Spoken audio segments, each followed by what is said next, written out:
Keeping Australians safe is our highest priority. It is our most supreme obligation. Nice ones, open the door! Do we live What have you seen? What's suspicious? in a time of fear? So just ask you a few questions, terrorism related. Oh my God. War on terror. They're our terrorists. So just got some ice pipes. Okay, so what's this? There you go, blue. War on drugs. Just up there? It's waiting for the phone call to say that he's dead. Child exploitation. They're all confronting. Horrendous. At some time in their life, violence will impact them. Violent crime. Golf Video 110, we're just around the corner. Can we get another ambulance crew to this? They stole my credit card and maxed it out. Cybercrime. I'd consider turning all your devices off Wi-Fi. In May 2017, over 48 consecutive hours. Are you going to try that terrible excuse on me? I have refused bail today. Our cameras had privileged access to those protecting our national security. You are under arrest for robbery offences. And personal security. Across Australia. Can you make a photo? Yeah, sure. And the world. And copy, clear drive. Tens of billions of dollars spent by our government. But how real are the threats? Good to go. And what is the cost? These people we trust with our life. To the way we live. Where is love, people? Where is love?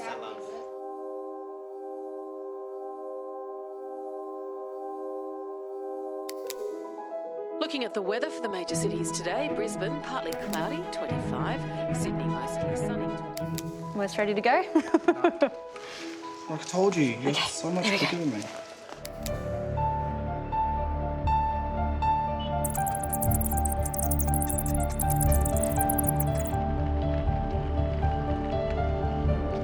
Okay, good morning everyone, and thanks for attending this briefing for today's warrant action.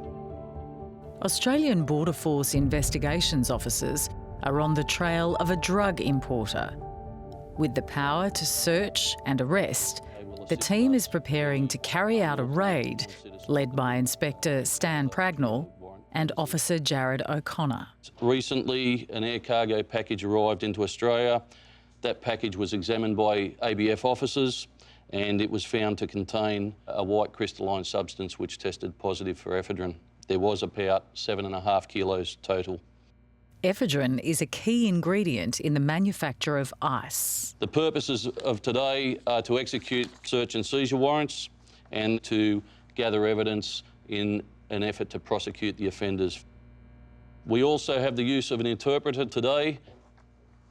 Great, guys, thanks very much, and let's move out.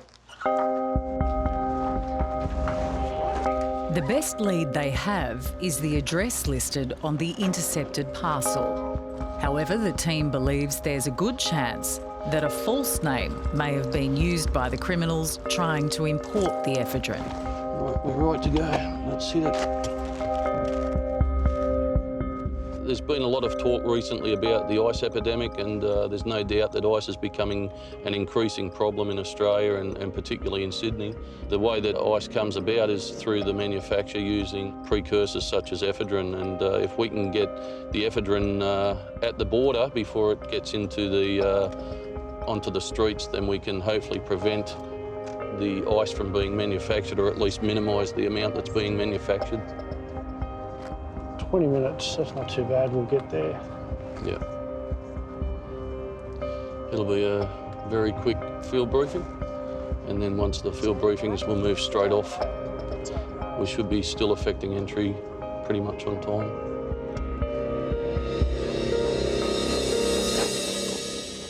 All right, just get everyone to vest up. 8 officers attend the field briefing. Everybody ready? Where they decide on strategy to get into the house. I'll have teams 1 and 2 park at the front of the premises. Australian Border Force conducts 20 raids like this one every week. If I can get you two to take the tools up first, just in case we need the tools for entry, Any questions at all? Okay, guys, let's move out. Let's do it.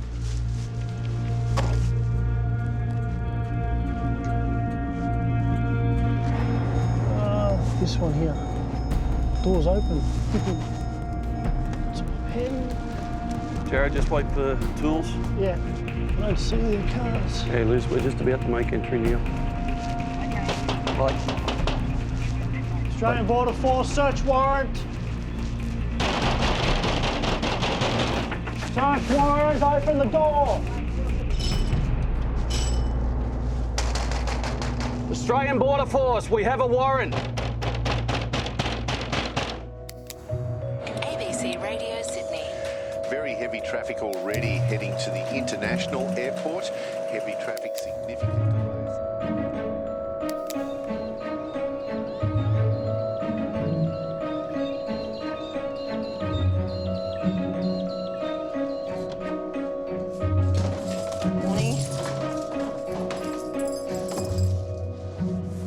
Started my career as a correctional officer at Mobilong 23 years ago, and I came up through the ranks. Please come a little closer to the camera.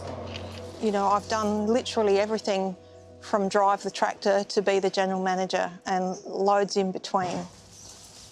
Good morning, how are you? Oh, good, thank you. That's the way. So the men at Mobilong are here for really the full suite of offences. Everything from driving offences through to armed robbery, all the sexual offences and murder. I have to be prepared to see the best and the worst in people, and I do. With 2/3 of Australian inmates reporting drug use before prison, Sandra is battling to stop the illegal trade inside Mobilong. Good morning, everyone. There's a couple of things that I want to do to speak about in relation to today's operations, and in particular around our searching operations and drug finds. Today we are going to be targeting 6 principal suspect prisoners suspected to be involved either in the supply or distribution of Suboxone within the prison at Mobilong. And those will be the subject of a major search operation that will be carried out today. One of the biggest problems we've got within Mobilong is Suboxone. Suboxone is a prescription drug and it's used as an opiate substitution therapy. It is addictive and it is highly problematic. And just to give you a bit of a snapshot, during April 2017, we recorded 66 incidents of all classes and types within our prison. 11 of those included Suboxone. 2 of these events included significant Suboxone fines. These 2 fines alone represent approximately $21,000 worth of value in prison dollars. What happens is that it is trafficked illegally into prisons, and the value of it goes through the roof. So typically what might be worth $5 in the community is worth about $1,000 in here. This was the mail fine that was found, so it's just a traditional express envelope, and it was actually under the tab. So Suboxone was under that. So I'll just leave that at that point. I won't be providing any information further to that. At this point, they don't know the details, and that's really critical to ensuring that the operation goes as we plan it to. If that information were to get out and be shared, it would basically undermine the whole thing. And thanks very much and have a good day. Thank you.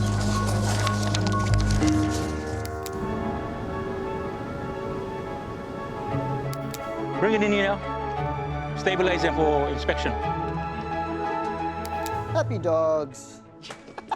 Hey, buddy. Good boy. Good fella, eh?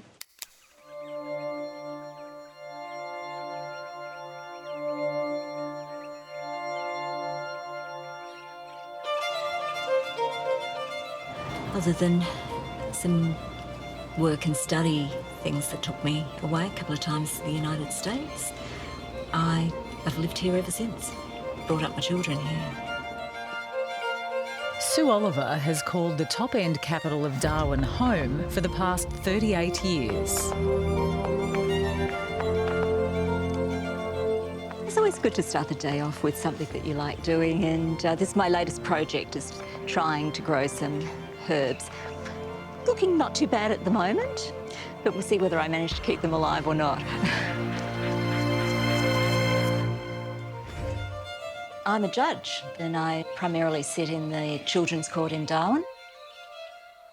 Dolly with a wig that was a family wig. My first husband and I shared that wig when we were both young and doing matters in court, and I guess I just kept it for a long time, thinking maybe one of my children might become a barrister, but they haven't. We do have a Royal Commission happening here at the moment, and I think many of us welcomed the independent investigation of things which had caused us to have concern for a considerable period of time. In terms of day-to-day operation of the court, I don't think that it affects the way that I deal with matters, and it shouldn't. My job is to apply the law, and that is what the court is required to do.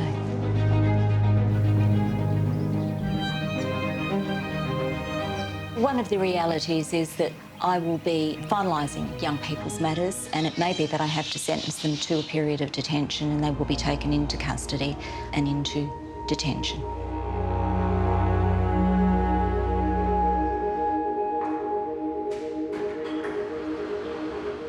One of the cases Sue will be hearing today involves 17-year-old Teddy, who's being represented by legal aid lawyer Chrissy McConnell. He's charged with driving without displaying L plates and not being accompanied by a licensed driver. So what's the story? Why didn't you have L plates on the car? Why'd you have P plates instead? I don't know, because I never put them on. I told one of my mates that was in the back to put my plates up in the car, but they didn't do it? Yeah. It's your job to check that, hey? Yeah? No, I didn't know, because I'm feeling new to all this license things. Okay. I'm just trying my best, you know. But what about having a licensed driver in the car? You know, you've got to have someone in the car with you. You did know that, didn't you? Yeah. Yeah? So what was the story with that? I don't know, I just forgot. Okay. I have a bad memory. So with this other one, Teddy, for driving without a licensed driver in the car, I understand that you're saying you're pleading not guilty to this one. Is that right? Mm-hmm. And your story is that somebody else was driving and they got out of the car and then you got into the driver's seat. Why'd you get into the driver's seat? To play music, you know, turn the aircon on. Okay. It was really hot in the car. Okay, all right. Well, that's fine, Teddy. If you say that the way the police say it happened is not right, and you want to plead not guilty to that one, is that right? Yeah. I think you're going to have a few problems with it, but that's not to say you can't plead not guilty. Anyway, that's okay. What we'll do is tell the judge that you're pleading not guilty to this one, and we'll have to get a hearing for that one. Okay? You know what a hearing is? Where you plead not guilty and the witnesses come along and they tell their story, and then the judge I've got to come back to court again. You will have to come back to court for this one, yeah, if you're pleading. I want to finish everything. Well, then if you want to finish it, the only way you can finish it today is pleading guilty to it. And if you plead guilty I don't want to lose my license because I just got it again. Yeah, I know. But look, it's up to you, Teddy. We can finish these today, but if we do, you're going to have to plead guilty to them and you have to agree that this is a true story. Okay.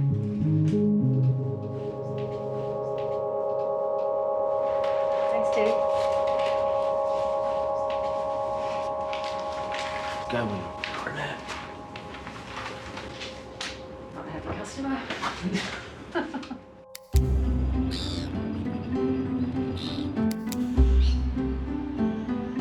They must spend hours packing these.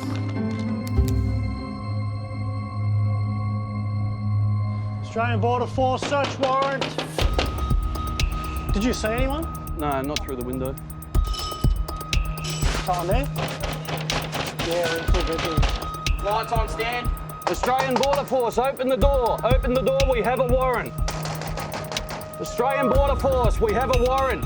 After intercepting a 7-kilo package of ephedrine, a key component of ice, Australian Border Force officers are raiding the house of the intended recipients. Liz, Australian it's all Border good, Force, it's all how are good. you? Just all step good. back for me, mate. Make Come out, things easier. please. Hands up, hands up. Okay. How many people in the house? I don't know. The first priority is to find whoever's responsible for importing the intercepted drugs.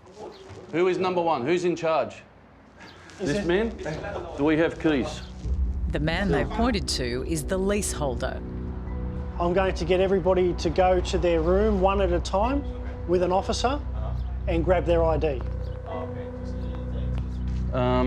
We have made entry, house is cleared and safe. We have 5 people altogether. Yep, we have 4 male, 1 female. 4 male, 1 female. Okay. So what we are looking for is evidence in relation to the importation of ephedrine. 那我们呢要查一个麻黄碱的一些物品。 Our officers are going to start searching. 然后呢，我们的那个人员就会开始搜查。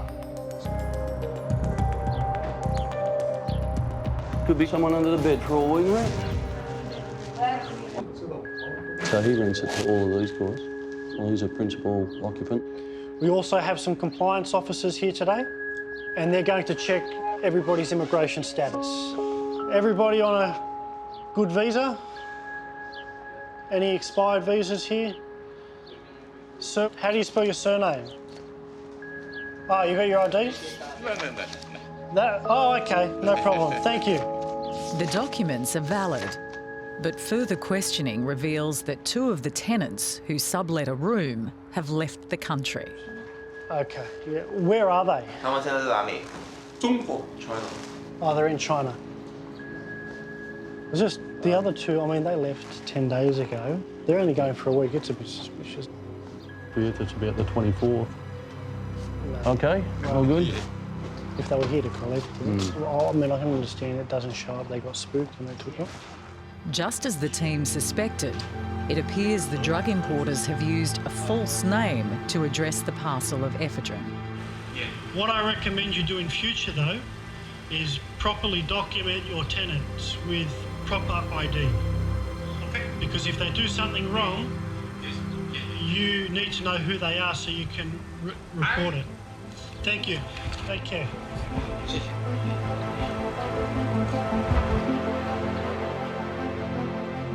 The completed search doesn't reveal any more evidence of ephedrine or involvement from the others at the house. But as a result of the raid, investigators know exactly who they're looking for. We have detected hundreds of shipments of precursors, just such as ephedrine, each year. And if you take this one as an example, which was about 7.5 kilograms, that makes up probably tens of thousands of hits of methamphetamine that potentially we're taking off the street and saving lives. It's about having an impact on the community and, you know, doing our best to keep the community safe.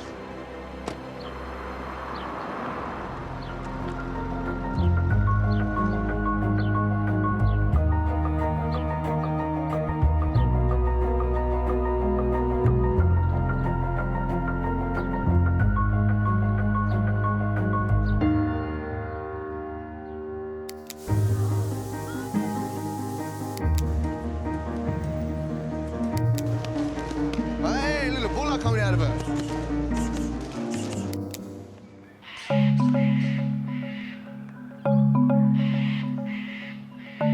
Canberra is home to the National Security Hotline, a government initiative enabling the public to report possible signs of terrorism anonymously.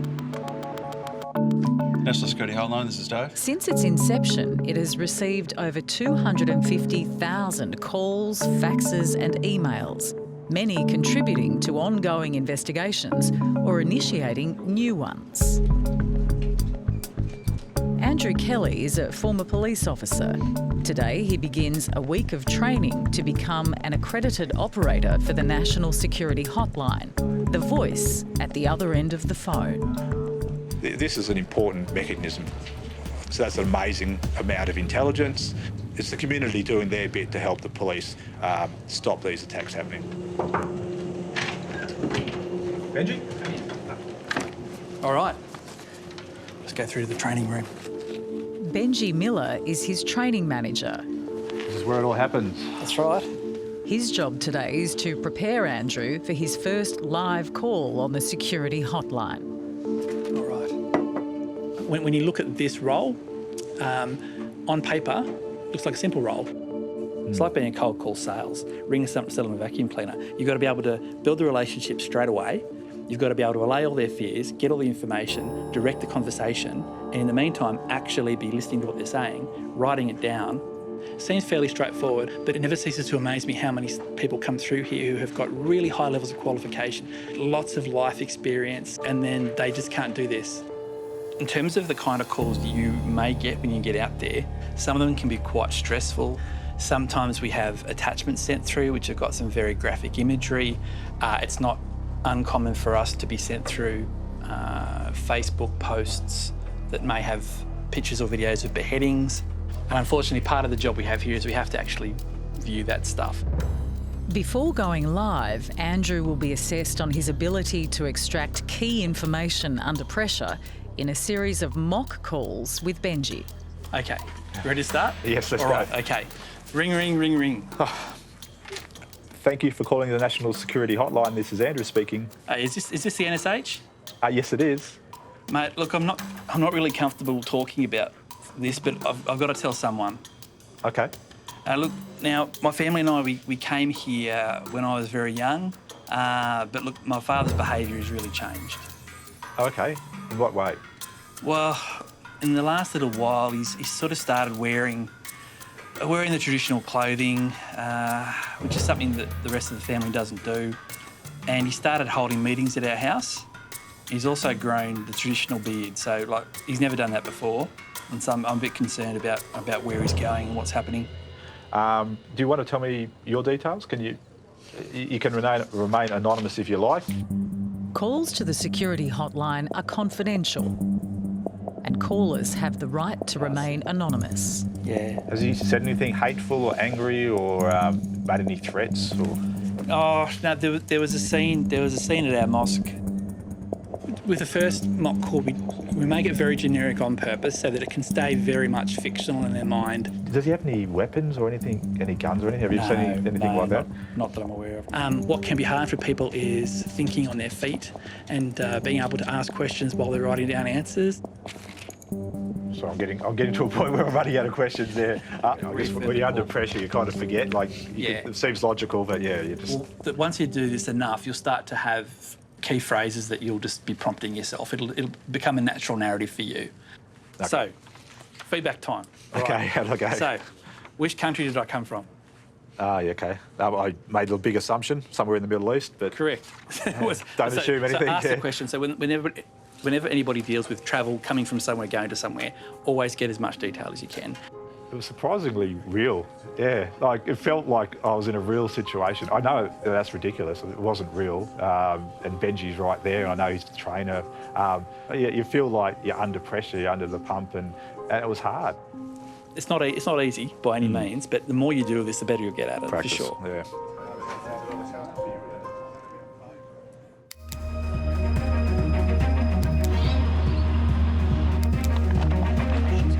Any coffee? Well,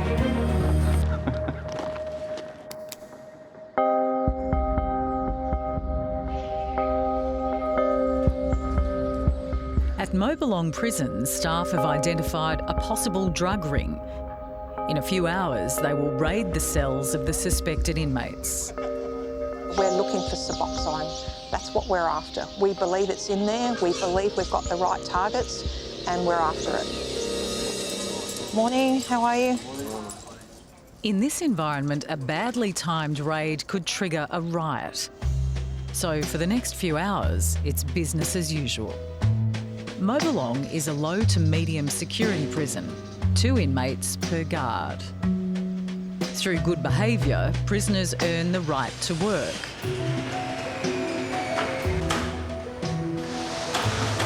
G'day, how you going? Good on you. Thanks, guys.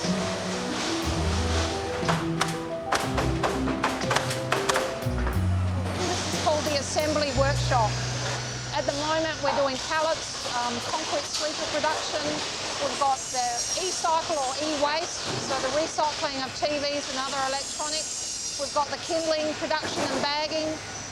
I mean, the environment here is indeed a privilege within the South Australian prison system, and I think most of the time, most of the men appreciate that. The bakery supplies Mobilong as well as other South Australian prisons. You get paid by the day, basically, and it's about $6.50 a day, so it's not much money at all. You get about $40 a week for 7 days labour, because you only get $12 a week if you don't work. So you work, at least you got money to make phone calls to your family and stuff like that, Makes it easier. With wages so low, a tempting pathway to power and influence is through the highly lucrative black market, contraband and drugs, which is why this afternoon's raid is so important. Stand on your feet and look at the screening. Make sure we do these buddy checks. We're not a bunch of individuals now. Let's go. In Darwin's Youth Justice Court, Judge Sue Oliver is about to hear the case of 17-year-old Teddy, who's been charged with driving offences. He's had to decide whether to plead guilty or not. What about taking the head off there? Thank you. Yeah, looks great. Right, so Teddy, the prosecutor will read those additional charges to you. Thanks.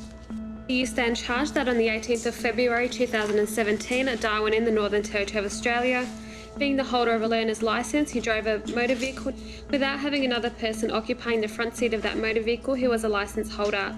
To that charge, how do you plead? Guilty or not guilty? Guilty. And further, on the same date at the same place, you drove a motor vehicle whilst being the holder of a learner's licence and occupying the driver's seat of that motor vehicle, did not display L plates as required. To that charge, how do you plead? Guilty or not guilty? Guilty.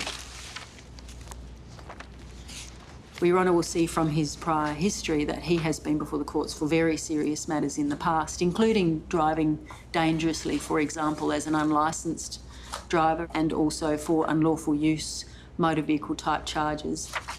There's been a significant de-escalation, Your Honour, in the offending that Teddy has involved himself in. But he hasn't been in trouble for quite a while, has he?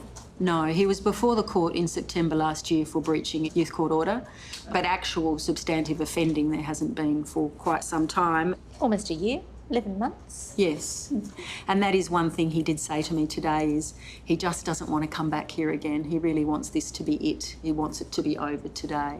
And he worries, Your Honour, about having placed himself in a position where he could be vulnerable to losing his licence. So he has reflected on his offending and his poor choices with respect to these matters. Yes.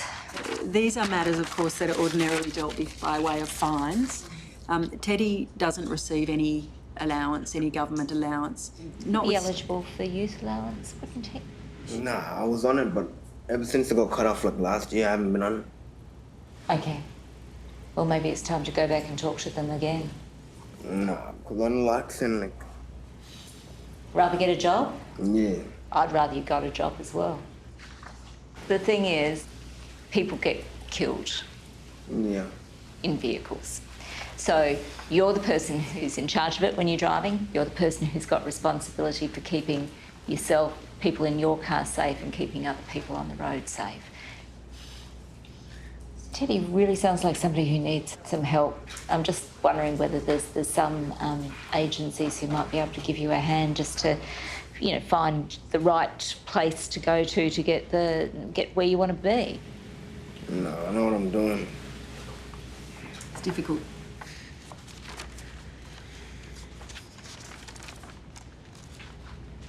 Ms. Jaber? Your Honour, on each occasion, he's had other young people in the vehicle with him.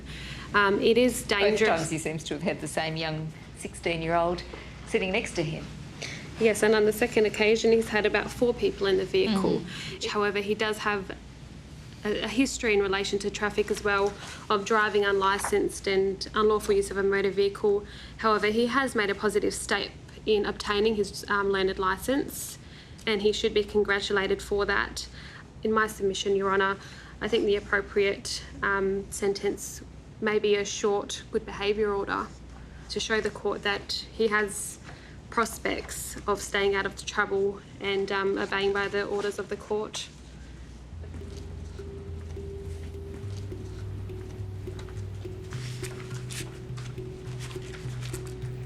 All right, what I'm giving you is what's called a short no further trouble order. Works like this. I've adjourned the matters to the 25th of August. If there is no further trouble, there'll be no conviction and there'll be no penalty on either of these matters. And if there's been no further trouble, you don't even have to come to court on that day. Okay? I'm done. So I'm not going to take your licence away from you. I'd rather you keep your licence and be a responsible driver. Yeah. No more whatever his name was sitting next to you in the front seat. No. And no more driving a vehicle around with P plates on. No. You get the L plates and you put the L plates on when you're driving with a licensed driver, okay? Okay. All right, thanks, Teddy. And hope I never see you again in the nicest way. If I dealt with his resistance by basically telling him off, it would have been absolutely counterproductive. The way is to work slowly towards getting them to move forward a bit. Lose the attitude.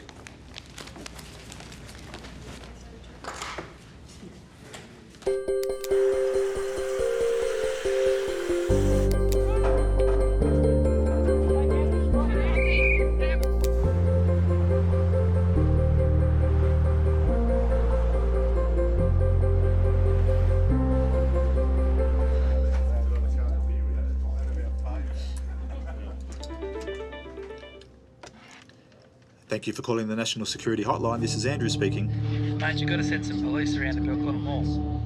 Belconnen Mall? What's happening at Belconnen Mall? Mate, around the side where the bus stop is. Could you tell me who I'm talking to, please? Yeah, my name's D'Angelo. What did you see? What have you seen? I told you, mate, it's a bag. Yeah, what's the bag look like, D'Angelo? Like it's black, big black bag.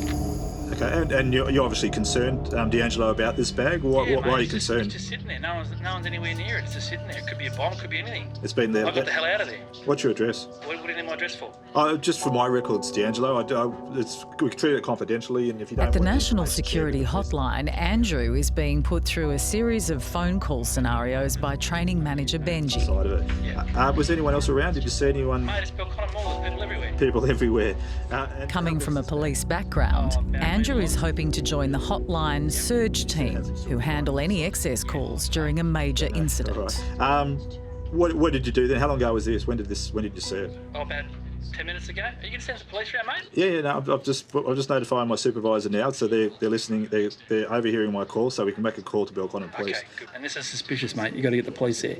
Yeah, no worries at all. But yeah, don't get too close. You're doing the right thing, and I'll let the police know, and they can come and talk to you about it. All right, thanks, mate. Thanks, D'Angelo. Bye.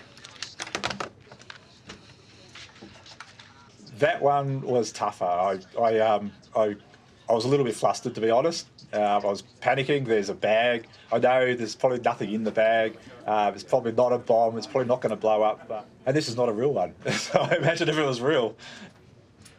Hey, how you going? I'm good. How are you? A little bit flustered after that one. That was harder. Yeah. Yeah. Well, we intentionally try to make at least one or two of them a bit more aggressive, a little bit more. It's very confronting. Some people won't be rude, but they'll be short. Yeah. It's like, I'm ringing to tell you this is happening. You got to deal with it. Goodbye. You asked all the right questions. You remain calm. Even if you were flapped by the whole process, you didn't show it in the way you came across. And I was really, really happy with how you kept it together. Oh, good. There you go. You're learning when you don't realise it, maybe. So go ahead and write that call up, draft it up, I'll have a look at it, we'll discuss it, and then we'll see when you feel like you're ready to go and take a real one. I certainly have an appreciation of the hotline operators and what they do and what they have to put up with. It's an important responsibility that I have, and that I really need to focus on the caller and on what I'm doing, and I want to not be one of those people who don't make the grade. Come on! Put some effort into it! Get that drug happening! This is not just a problem about narcotics and solving it with police resources. We need the resources of all our partners.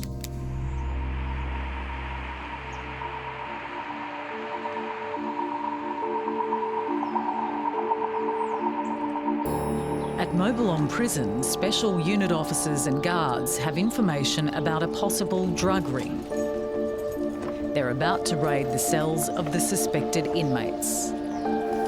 Today we'll be targeting 6 of the principal subjects that reside in Light Unit, and that'll be the focus of our search. The method that we'll be using is that as a group we'll be accessing Light Unit by stealth and access the 5 targeted cells simultaneously. Okay, get your gear together, out the front, form up in a group, check your keys, check for rattling gear.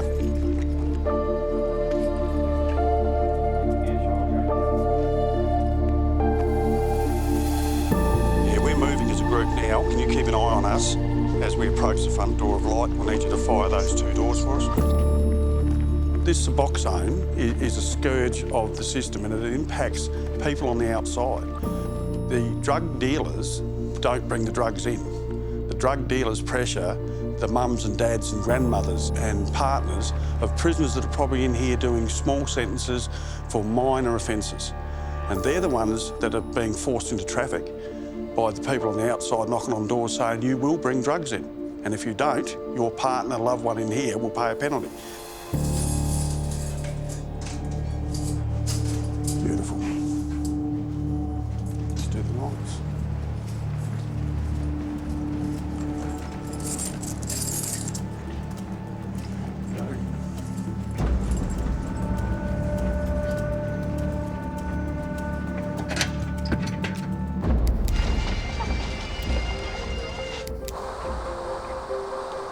There's your house on the right hand.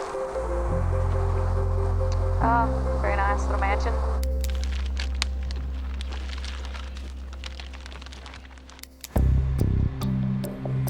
You remember your rules on your bail, don't you? Yeah. Okay. Was he refused bail last night? Do we know? As Judge Oliver continues to get through the day's long court list, I'll change his good behaviour bond.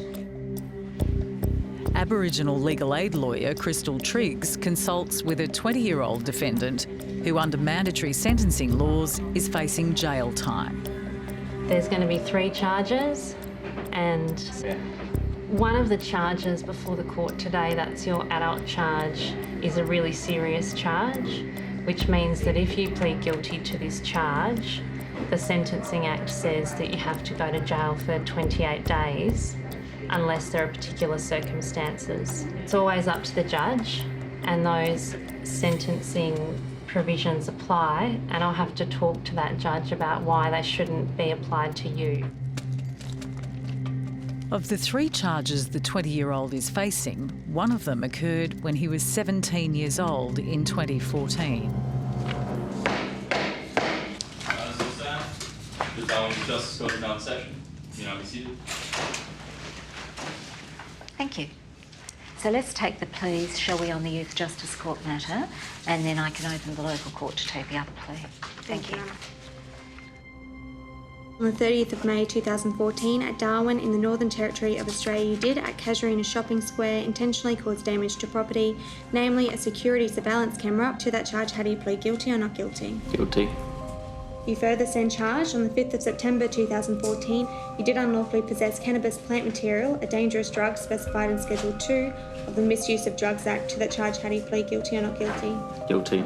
You further stand charged the same day, the same place, unlawfully supply a dangerous drug, namely cannabis, specified Schedule 2, and the dangerous drug was supplied to a person in an Indigenous community. To that charge, how do you plead guilty or not guilty? Guilty.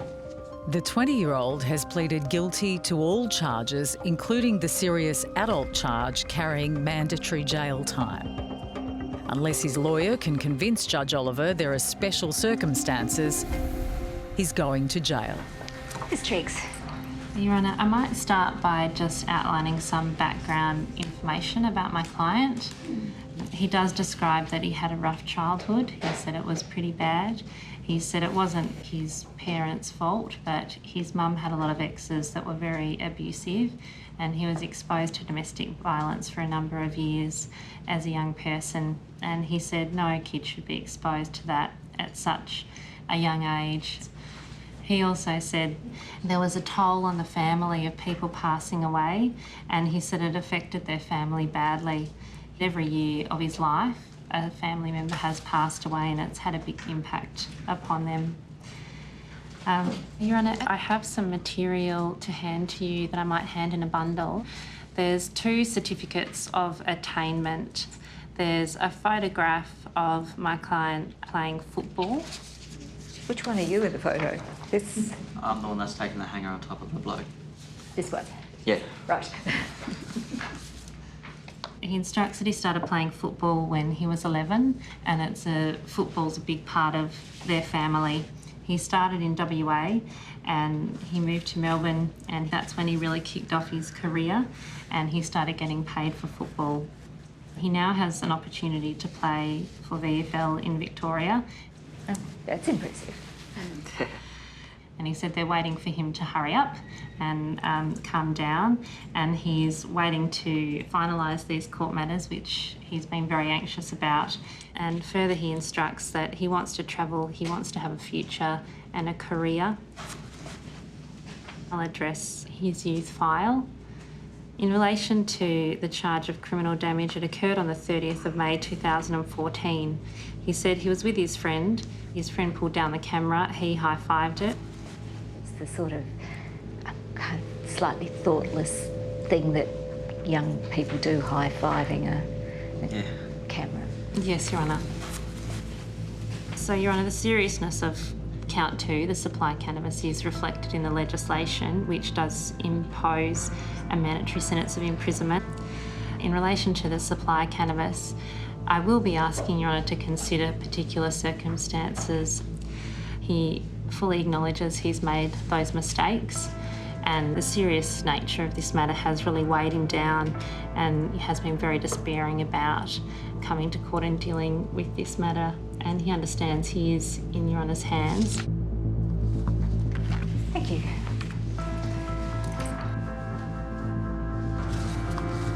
Detention shouldn't be necessarily a bad thing. It shouldn't just be a warehouse where you warehouse the kids for a few months and keep them out of trouble. Detention centres take on that role of getting young people to change their behaviour to develop in socially acceptable ways.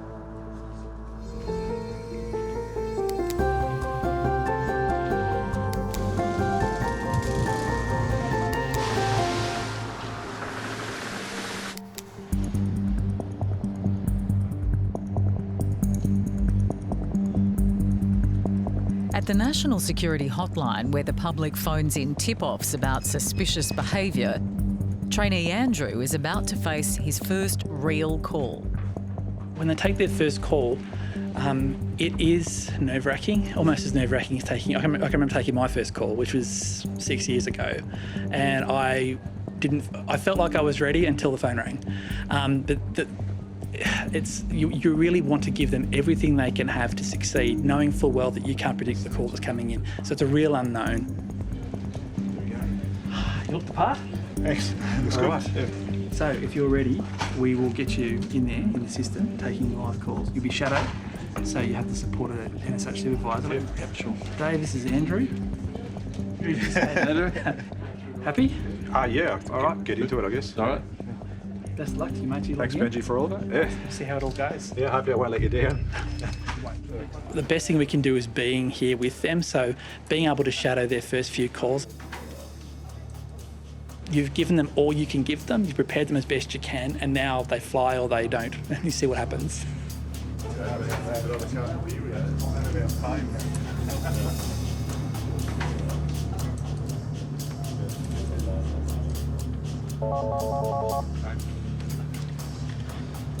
Okay, you all ready to go? Ready? Good stuff? Yep. Go ahead. National Security Hotline, this is Andrew speaking. Yeah, that's okay. What have you seen? What's suspicious?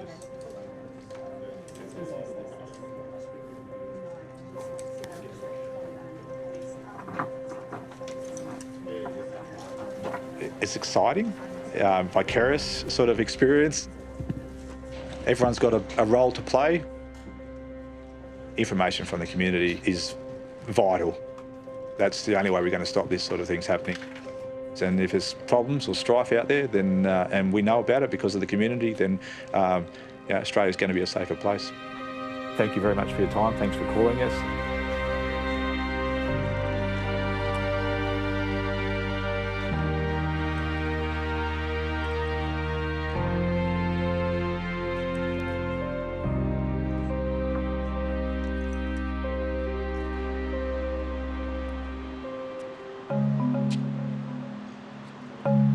In the Darwin Youth Justice Court, the 20-year-old defendant has pleaded guilty to 3 offences.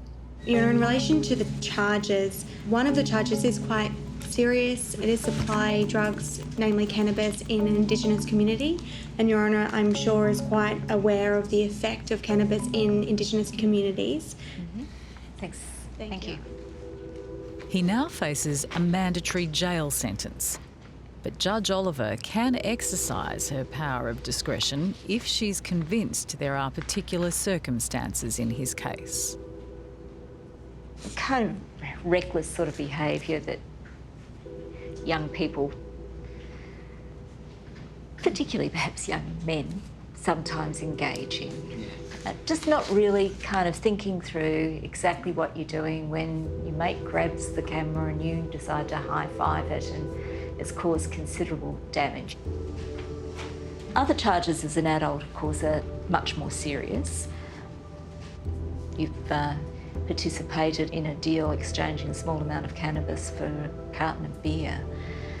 Neither of those things are particularly good things to be doing, but they're certainly not in the high range of drug offending. Yep. So, let's deal with these matters and get them finalised. So on count 1 on the youth file,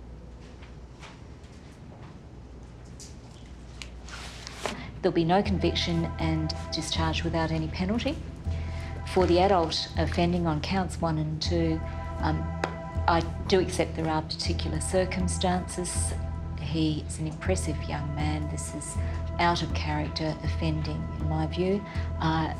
He's also only just into adulthood when this occurred. So again, there'll be no conviction recorded on those charges and he will be released. You are an impressive young man. You have, set about getting all sorts of qualifications. You've got this opportunity to play VFL. So Yeah. You're an impressive young man. Half the young people I saw was as good as that. There'd be no need for me. All right? Yep. You don't have to sign anything. That finalises your matters, so you're free to go. Thank you. Good luck with your future. Okay, thank you. Yeah. Thank you. Thank you. It's very important that judges have discretion in sentencing. No one person is the same, no set of offences is the same. So the idea that a particular sort of offence should attract a particular sort of penalty really is absolutely at the antithesis of a just system. That concludes all the matters we have for today. Thank you. A lot of the young people that we see, nobody has ever told them one good thing that they have done. They have spent their entire life being criticised by everyone that they know. And so to be able to say a positive thing about them and their behaviour can have a really significant impact on them. And I see that. But I hope each day that I've made a small difference to what might happen to other people in the future, and that I've made some small difference to the lives of the young people that I've dealt with today.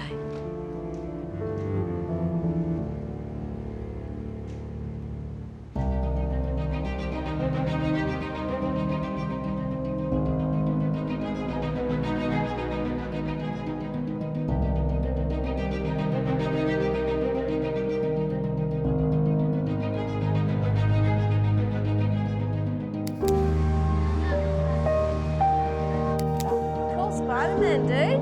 Cool. go for a quick walk up there just to see if you can see anything in that cave and stuff like that.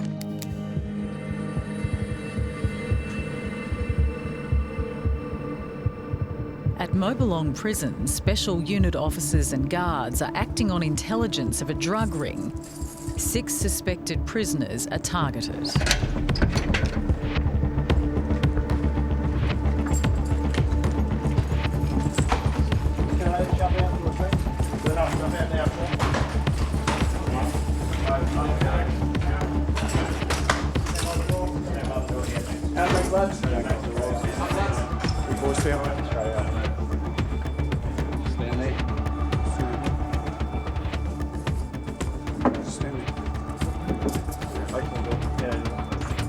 We go in quiet, very quiet, do not raise voices. It's all about keeping everybody calm, and that's ourselves as well. If we keep calm, the prisoners keep calm. Listen up, a couple of you are going to be subject to an iron swab scan, so an officer will come up shortly and just run a scan across your clothing, and then you'll both be pat searched, and then you'll be sent out in the dining room. When you're out in the dining room, there'll be a dog out there who'll do a passive run around you, just a passive alert dog. If you've got nothing to indicate there, then you'll be just sat down on a chair to wait while we search your cells. OK? OK, good man. Yeah, look at guys panicking. Yep, that's fine. Just keep a close eye on this fella. The iron swabs are taken prior to the cell search to avoid contamination. They can reveal minute particles of drugs. Down the line. Keep your hands down in front of you. Don't talk. Down in front of you. Conducting any of these type of operations can evoke an angry response from prisoners. So there's always that possibility of the unexpected. Find it. That's it. Find it. Hey, come on, come. Come on. Go. Find it. Good girl. Nothing is found on the prisoners. Now the drug dog team can begin to search the cells.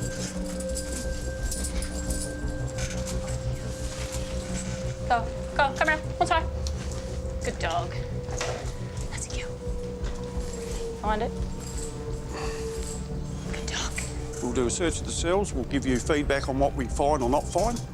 And then if there's nothing found, you'll be back in your cells and back watching TV. Find it. Go. One time. Find it. What's this? Come here. What's this? Find it.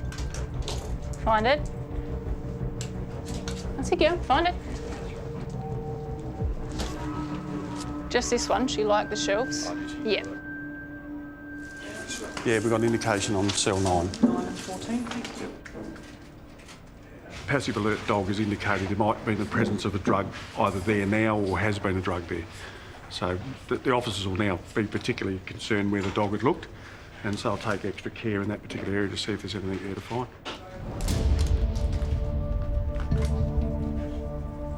These people have got lots of time and very inventive in where they can hide stuff, and just a sealed drink can't be taken for granted. And when we're talking about Suboxone, it can be hidden in the crack of a piece of timber. And if you know where it is and no one else does, it's going to be a hard thing to find.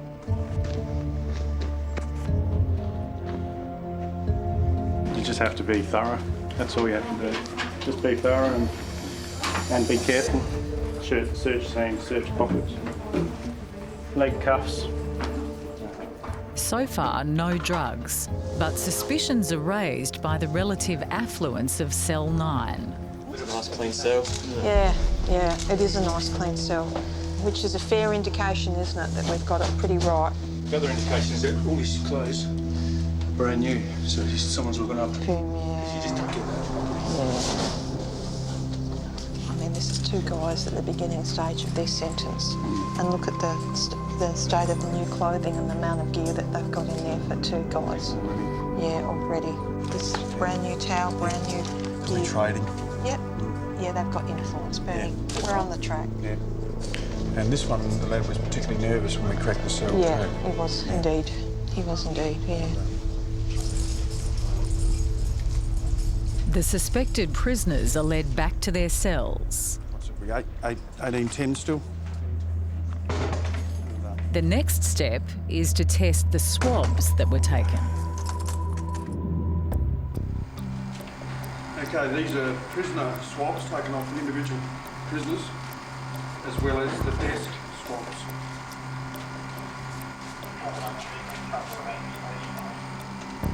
Now this is cell 9.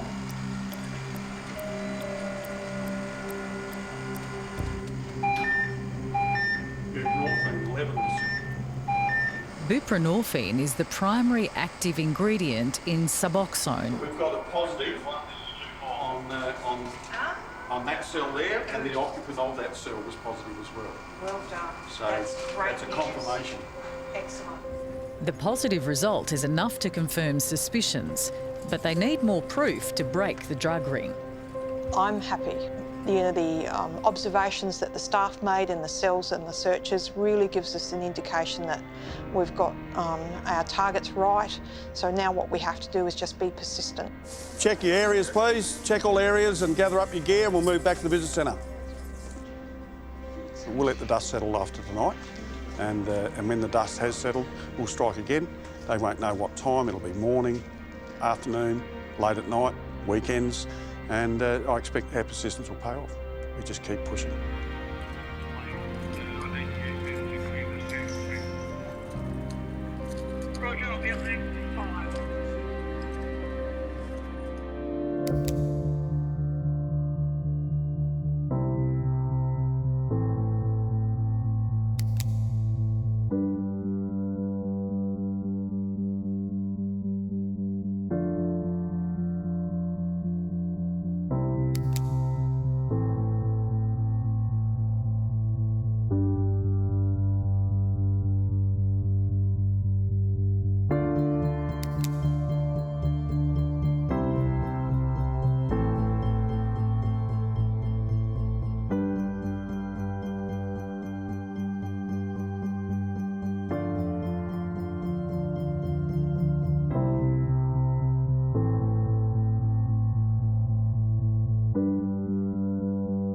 Keeping Australians safe is our highest priority. It is our most supreme obligation. March warrant, open the door.